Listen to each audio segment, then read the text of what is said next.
Welcome to Bob's Transit Van. Today we're going to do our first electrical project, and that is to put in the shore power inlet. So let's get going.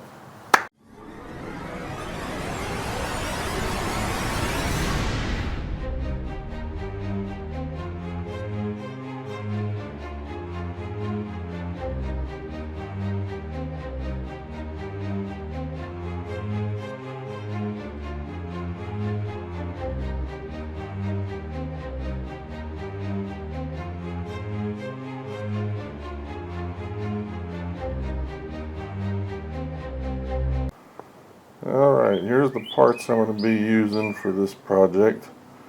I've got a Park Power 30 amp 125 volt stainless steel power inlet.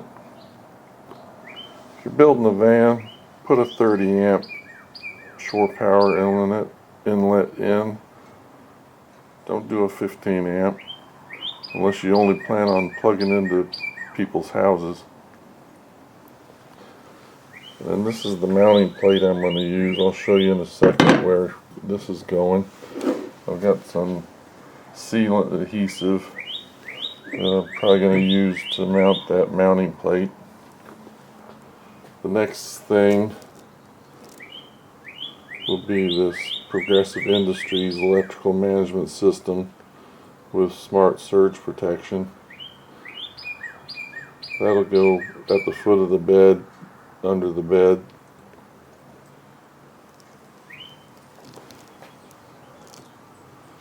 Then a little further down I'm going to put a 30 amp breaker.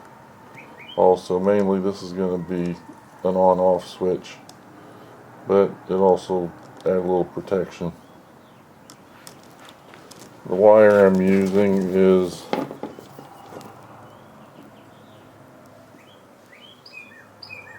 a 10-3 with a green, white, and black. This is a boat cable, so it's a tin copper, so that'll work good. I'm going to use this plastic wire loom over the cable. That 30 amp breaker is going to be mounted in this box. It's going to be set inside the walls of the van. I've got some VHB tape to adhere it to the metal. Also got tie wraps. We've got ferrules. We've got crimp connectors. And for tools I've got regular crimping pliers, cable cutting pliers. I've got cable strippers of that variety. And I've also got some of these automatic wire strippers. I've got two types of ferrule crimpers, depending on what size it is.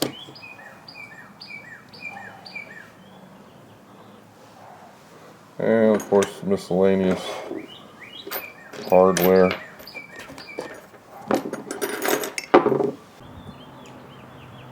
So I'm not going to drill a hole in the side of my van to mount this. I'm going to mount this underneath, just in front of the bumper. There's some plastic covers that will pop off that lead right up into the wall.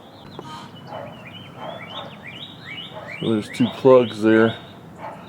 I'm going to use the large rectangular one, put my inlet in there, and then the cable will go up inside the van. Alright, here's the plug removed, and you can see the cavity goes right up into the van, and it'll feed right into the wall.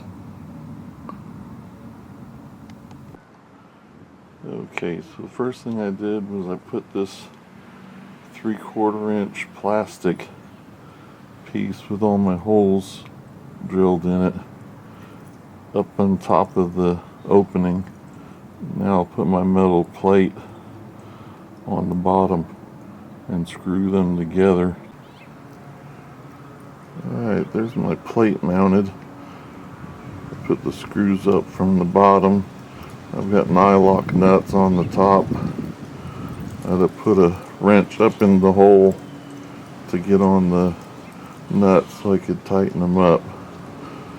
Now I think I'm going to hit those screw heads with a little bit of primer,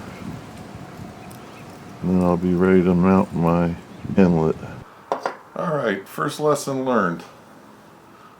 This cover for the back of the inlet has this slot here that's supposed to be for strain relief. So you put your cable in there and then you tighten the screw down and it holds your cable in there, keeps it from coming out, getting pulled on, that kind of good thing.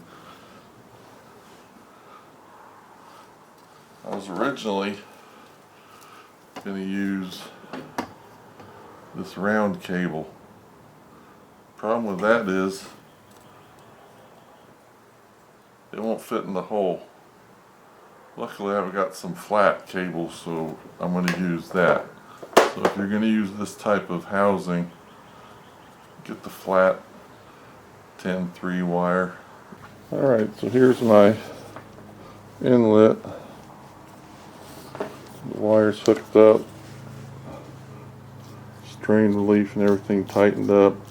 I got the wire loom over the cable with some tie wraps holding it. So I'm ready to feed this up into the van.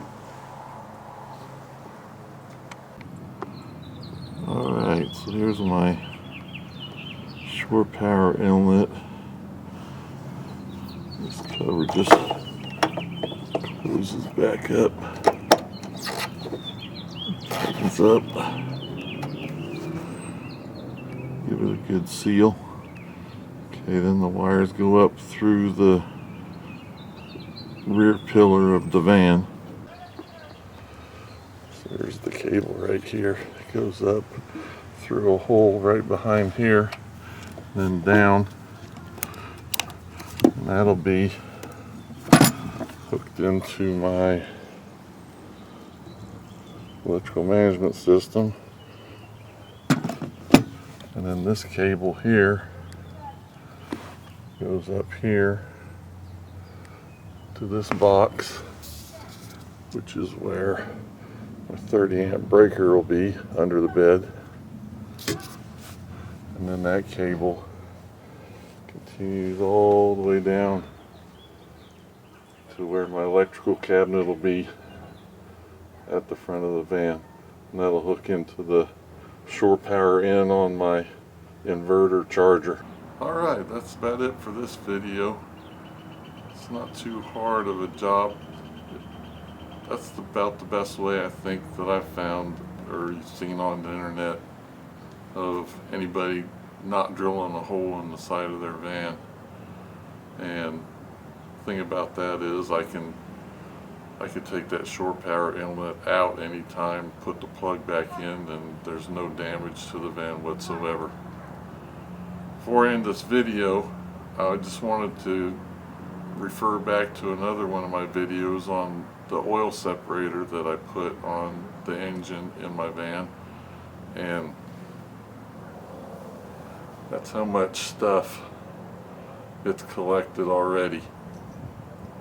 And I don't even think I saved the first time I emptied it. So it's doing something, keeping this from circulating back into the engine. That's it. Have a good day. See you in the next one.